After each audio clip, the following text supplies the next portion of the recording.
गोदी में बाजी वाला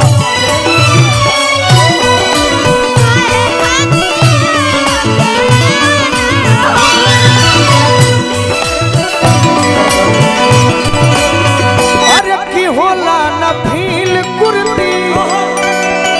कोइलो न ढील रजऊ अरे कहियो न सलो बीच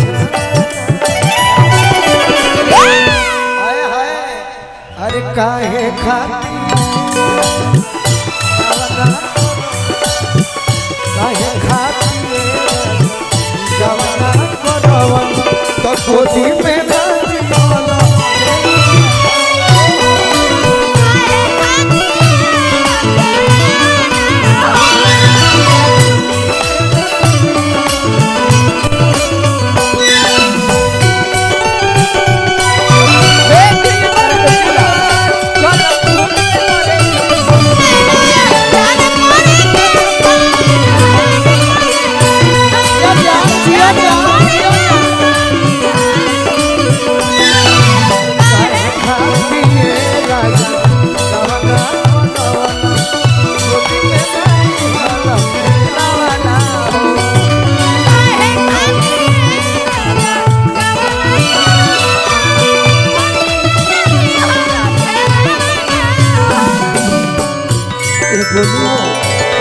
और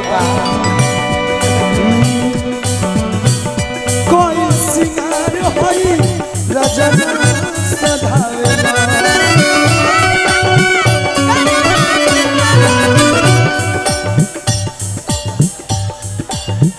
एक बार नजर ना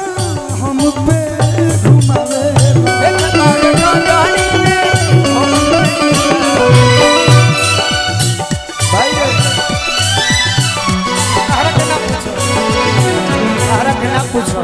सावन में भादो में अगहन जैसे जलीला अगहन जैसे आ चूल्ही में न डाले अरे काहे खाती राजा अरे काहे खाती राजा गवना बनवला गोदी में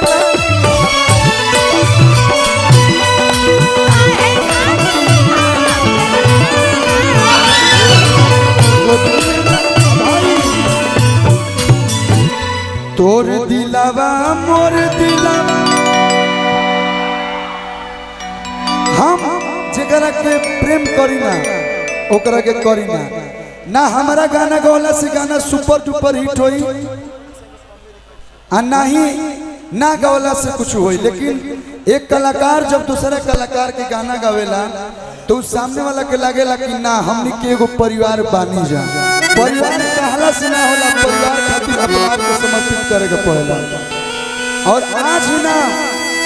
भोजपुरी के चाहे जूनियर कलाकार होकर चाहे सीनियर कलाकार होकर अरविंद अकेला कल्लू के इज्जत सम्मान देला तो ओकरा से दुगना इज्जत सम्मान हम देना ही आप लोग के सिखावल संस्कार जय हो पम्मी रिकॉर्ड्स की तरफ से बहुत सारा प्यार यही सरुराज भी टिकल बनी और टिकल रहो पम्मी रिकॉर्ड्स में तू गनवा आइल बा जे नहीं के सुन लोग तोर दिलवा मोर दिलवा अरे एक से मिला धक धक करके ना अरे छुई के बता हम बस गोलू राजा के पिताजी बानी देखी समय पर सब कुछ अच्छा लगेला धक धक तो इनकर दिल करत लेकिन बाबू से कैसे कहस कि पापा धक धक दिल कर रहे भगवान करस अरुण चाचा के घरे कहत हनी जल्दी से बियाह शादी तोहरो होके भाई ना भाई जरूरी बा एक लाइन है जहिया हमार भतीजा हो जाई वही दिन हमार बियाह से थे सही बात कासु बाबा रोरा लागो रही हो हमार पारू भौजी आई बड़ी तनी हमार रीट दे दी ना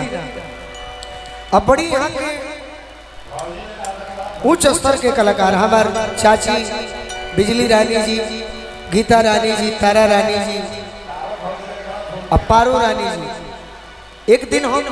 सुननी यूट्यूब पर आज जब मिलनी होते हैं के कहानी है कि और बड़ी एगो गाना सुनीला कि आज हो पहिला मिलनवा मिलल सजनी के सजना हमार अंग अंग गुलाब नियन खिलाल बा बदनवा। पहले स्टेज पर से उतरल होता स्टेज पर से उतरा था पहले स्टेज पर से उतरा था ये कौन बात है स्टेज पर से उतरा ये कौन बात है स्टेज पर उतरा हाँ उतरो